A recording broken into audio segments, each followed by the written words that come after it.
Trojan family, what's up, man? USCJ here. It's the top of the morning. It's the top of the morning. I hope everybody is getting ready to get up, get out, and make some things happen this morning. Listen, we got to talk about USC projected starting lineup. Listen, my projected starting lineups. And listen, I heard that USC is getting ready to show their starting lineup, getting ready to reveal it. And I want to put mine out there. I want to see how close I am. You guys drop those comments. You guys tell me how close you guys are with your projection, defense, offense, the whole thing, man, because from my understanding, unless I misheard something, it's getting ready to drop Wednesday today. So look, man, hit me in the comments. You guys tell me what you think. But I want to talk about that also. The national media is now essentially changing their tune as it relates to USC. Listen, you guys know USCJ, yours truly, been preaching what this defense is going to do, what this team as a whole is going to do. And, you know, you got to factor in everything that takes place when you're talking about coaching staff changes, when you're talking about roster changes, guys in and out from the transfer portal. You cannot, revert back and think back and always try to direct the attention to what USC used to be. Alex Grinch, the whole thing. And that's one of the things that I've always been trying to drill since this new coaching staff has came into play, because they have a phenomenal coaching staff. Those things has to be factored in. Now I think the national media is finally starting to change. Even Vegas is starting to change as well as it relates to that. So we want to talk about that real briefly. Also, Miller Moss has some incredible things that he said yesterday as it relates to the QB battle. He said it was a fierce battle. He said Jaden Baeva changed drastically. We'll get into some of that and some of the things that Lincoln Riley had to say. But real quick, let's talk about the starting lineup. And I want you guys to drop yours in there as well, because I want to see where you guys stand as it relates to the starting lineup. I'm going to go from the offensive side first. I think that USC's offense is going to be explosive. I think Lincoln Riley, he's averaged pretty much 40 points per year. I think it was 1 year he averaged like 39 or something. But for the most part, a Lincoln Riley offense has always averaged big time points. And so I think from a, offensive line standpoint, we already know what the quarterback is. Lincoln Riley revealed it. It's Miller Moss. It's straight up go time with Miller. But when you look at the offensive line, I'm thinking it's going to be Elijah Page. He's going to be at the left guard position. That's what I got first. And then I said left guard. I meant left tackle. And then Emmanuel Pregnant will be at the left guard spot. Jonah Mannheim, I got him penciled in at the center spot. And then right guard, I think I mentioned this to you guys the other day, it's going to be Alani Noah. Then right tackle, I'm penciling in Mason Murphy. Listen, their list could be totally different, but I want to put mine out there so I can have it on basically on camera, on tape, that you guys know that what mine was, and I want to hear from you guys as well. So that's the offensive line. Elijah Page, left tackle, Emmanuel Pregnant, left guard, and center, Jonah Mannheim, Alani Noah, guard, right guard, and then Mason Murphy is going to be right tackle. So hit me in the comments on that. What do you guys think as it relates to that? Now, when you look at the running back, I just everything I'm doing is based specifically on what took place from what I've been hearing in the scrimmage, in practices, who's been leading out in the drills. I'm only basing it on that. I'm not basing it on anything else, guys, that I feel like should be in there or any of that. Everything is based on what I've been hearing. Their list their official list that actually comes out can be different. Now, running back, I got Woody Marks penciled in based on what I've been hearing as far as the drills. You guys know I love Quentin Joyner. I think he's right there behind Woody Marks as it relates to the running back spot. Wide receiver, this might be a little bit of a different thing here, and I was kind of up in the air whether Deuce was going to start or whether Kyron Hudson. And the fact that Lincoln Riley said that Kyron Hudson is the leader, it's kind of hard for me not to start him. But, I kind of had Deuce or Kyron Hudson, and I kind of want to keep it like that, Deuce or Kyron Hudson, because I really don't know how that's going to go. But the other ones, I believe that Jacoby Lane is he's a starter. And then I got Mekhi Lemon, a starter. And then Zach Branch, a starter. Those are going to be my 4 receivers. If it was a 4 receiver set, you got Deuce Robinson or Kyrod Hudson. You got Jacoby Lane, and then you got Mekhi Lemon and Zach Branch. Those are my wide receivers, and that's going to wrap up the offense. You guys can hit me in the comments. You guys can tell me if you agree with me or not. Now, on the defensive line, I know it's going to be kind of, up in the air, but based on what I've been hearing as it relates to practice, and this may, to some, this may be a small lineup, but I'm kind of up in the air, and I'm not sure. There's been a lot of raving about Kobe Pepe, and then on the flip side, there's been a lot of raving about Gavin Meyer. So I'm going to say Gavin Meyer or Kobe Pepe for the nose tackle. Now, I know some are going to say, oh, Jay, Gavin Meyer is too small for the nose tackle. And I even thought about Nate Clifton. But I think it's going to be, from what I've been hearing, Kobe Pepe or Gavin Meyer. And then next to him is going to be Bear Alexander. And then Jamil Muhammad. And then I got Anthony Lucas. Everything's based on what I've been hearing. That's what I feel like it's going to be. And, of course, we got a heck of a rotation. Devin Tompkins is still in that mix. Braylon Shelby's in that mix. Cam Fountain's in that mix. So, those are the guys that I have projected at the starting defensive line. Jamil Muhammad, Anthony Lucas, those 2 guys on my ends, they classify them as 2 defensive ends. They don't have an edge anymore according to this defense, but it's 2 defensive ends, and that's how it is with that. And then I got Gavin Meyer or Kobe Pepe next to Bear. That's going to be the defensive front. Now, the linebacker position. This is kind of tricky too, man, because you guys know I'm big on Gentry, but based on what I've been hearing as far as how these guys been lining up in the drills, I think it's going to be Mason Cobb and Easton Mascarenas Arnold. That's the lineup I think it's going to be. You guys can hit me. Yes, I want to put Rajon in there. Yes, I want to put Eric Gentry, but it's not about what I want right now. I'm projecting based on what I've been hearing as far as who's been in there and who's been starting based on the drills. So let me clarify that for those who come on, anybody who comes, because I know a lot of people be saying, you guys go drop those comments anyway. You guys go tell me how you feeling about it. But these are based on what I've been hearing. It could be wrong. I could be wrong, but this is based on what I've been hearing. Now, this is one of the most tricky ones right here that, I even hate to even do this, but based on what I'm hearing, I'm going to put the cornerback position. I'm going to do this right now. Any one of these guys, you guys know, I love my guy, Braylon Shelby. I just talked about him. Braylon Conley. I just talked about him the other day. Phenomenal player. I love him. Super underrated. You guys know I did a whole thing on him just last week.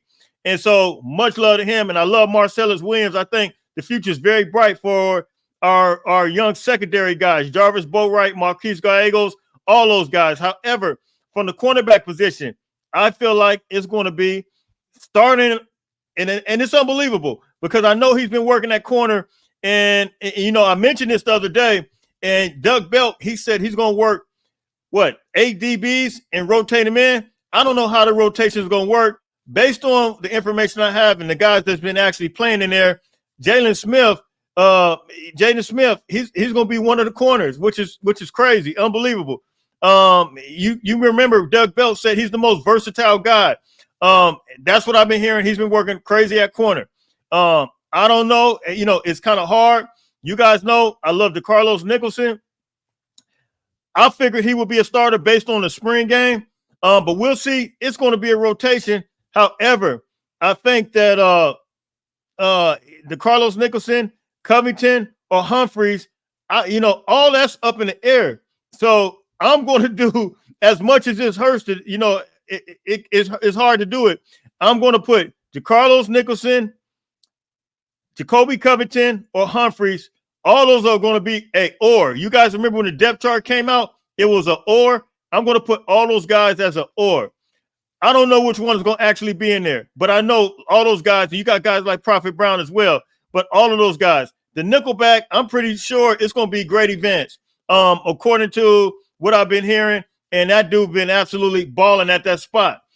Safeties, I feel like, you guys know how big I am on Anthony Beavers, man. So don't get it twisted.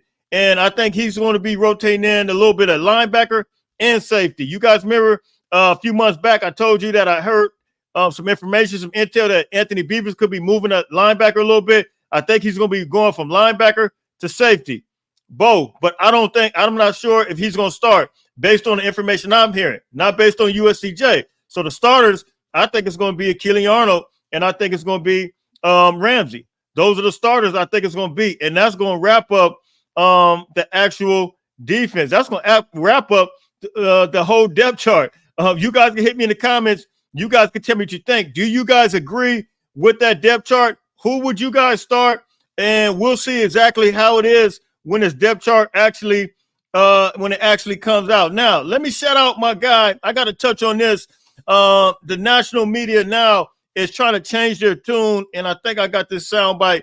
The national media is trying to change their tune in reference to Lincoln Riley, and it's absolutely incredible. And look, man, I'm even willing to say this, man. Don't jump on the bandwagon now for the fans too, because there are a lot of fans.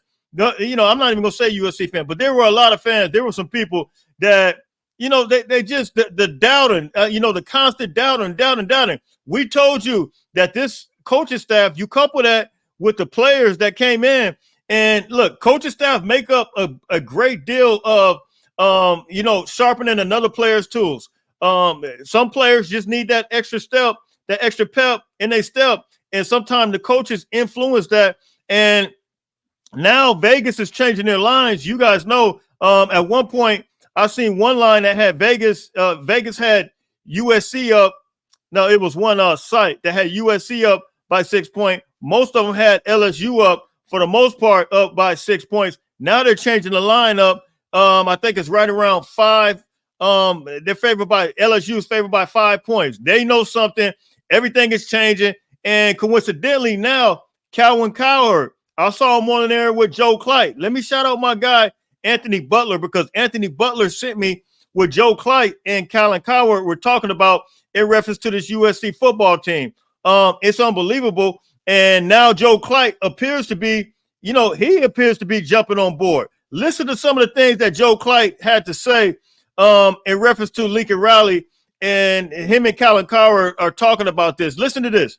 Right now, you media people don't understand. Miller Moss is way better than you think. Lincoln gets the offense back.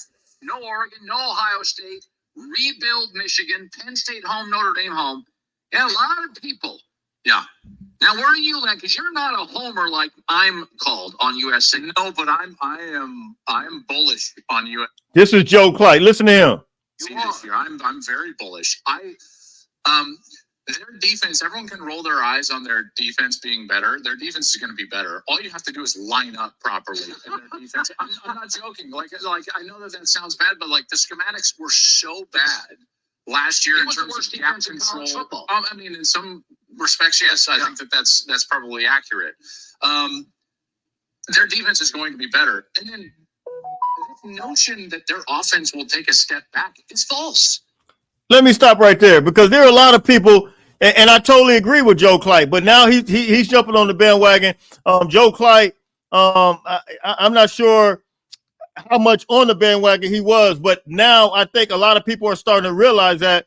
And, the offense, as I stated, Lincoln Riley averaged every year 40 plus points. I mean, nobody ever questions that. And to see what Miller Moss was able to do and how he was able to execute the playbook and able to execute the plays in the Holiday Bowl, I think that's just a small picture of what's getting ready to come this year. And the more I think about it, the more I feel about it. I said 10-2, but man, it's the more I look at these games, I almost, I feel like we can win at Michigan. I feel like we can win at a lot of places, and it's hard for me to even pick a loss. But I'm gonna say 10-2. I'm gonna stick with that right now. But I'm getting ready to almost feel like it's gonna be a whole different type of approach and a whole different type of feel. And I'm almost feeling like this team is going to be really, really good. Vegas is starting to recognize it. Colin Coward is recognizing it. Joe Clyde is recognizing it. And everybody is now starting to try to jump on the bandwagon. Look, man, you guys drop those comments. You guys tell me what you think. You guys already know where you can find me. It's USCJ32 on Instagram, USCJ32 on Twitter. Now, I want to touch on something that Miller Moss had to say in reference to him getting a spot. He was talking about the battle between him and Jaden Mayalva. First, let me say this about Miller Moss, man. You guys know I saluted him the other day, but let me salute him once again because Miller Moss, you learn a lot. And I said this on my live the other day. You learn a lot by going through and suffering, the heartaches and the pains. And one of the interviews I remember Miller Moss, he talked about that it didn't feel good, basically being behind Caleb. He wanted an opportunity. I think it was the Utah game. That's what it was. The Utah game. And it wasn't that he was not going to be behind Caleb. Let me correct that. The Utah game, Caleb was hurt. And you guys remember in the spring, they interviewed him and they said, what was one of your worst moments? And he said, them not having enough faith and enough trust in me, basically to go out there and really perform. And Caleb basically had to play on a hamstring or whatever that was that he had. But Miller Moss, I sat there and I thought about sometimes it's the suffering, the pain. A lot of people don't like to deal with the suffering and pain. A lot of people don't like to, but believe it or not, we learn and we grow. We build character. We build faith. We build a lot of things through the suffering, the pain. And a lot of people don't associate pain with building character, associate pain with building who you are as an individual. And I think Miller Moss as an individual, I think faith was built. I think character was built. I think just believing in himself, I think that was even built even more. And I really, man, I can't even tell you even how much that his whole story as a whole, it's just perseverance to the third level. And, when you listen to him in an interview yesterday after practice, he was talking about, Jaden Mayalva, and he said that Jaden Mayalva, he said that he really changed drastically from spring all the way to now. And he was talking about how it was a real battle. Even Lincoln Riley said it yesterday in the press conference. He said Jaden Mayalva basically wasn't making it. This is not verbatim, but Jaden Mayalva wasn't making it easy as well. And so it's like, just to hear Miller Moss talk about that. And he even talked about how Jaden Mayalva had a big arm. I salute Miller Moss. Miller Moss he's humble. His approach is humble. I don't think the moment is too big for him. And I think that he's really seizing the moment and he's really humbling himself and really just going out there. And I think he really wants to win for the team. I think he really wants to win for USC, win for the city. And to have somebody that's from the city, have somebody that's humble as Miller Moss is and really seizing the moment, I think that alone is going to catapult Miller Moss. Hey, we may be talking about a Heisman Trophy candidate. And I'm not just saying that just to say that. I'm not saying that just to be a homer. We're talking about a possible Heisman Trophy candidate because he's going to do everything in his power to see that this team as a whole gets this thing done, man. So look, drop those comments in the comment section, man. That's all I got for you today, man. You guys already know where you can find me. It's USC. Oh, one more small note. Zion Branch had a small minor procedure, and I think he's going to be okay. I think he'll be back at practice, but that was something that I can't remember which reporter. I think it might have been Luka Evans. Luka Evans might have been. I saw that on Twitter. He might have been reporting that, but that's it, man. That's all I got for you, man. You guys already know where you can find me. It's going to be USCJ32 on Instagram, USCJ32 on Twitter. Listen, until later on, everybody stay blessed. Fight on, fight on, fight on.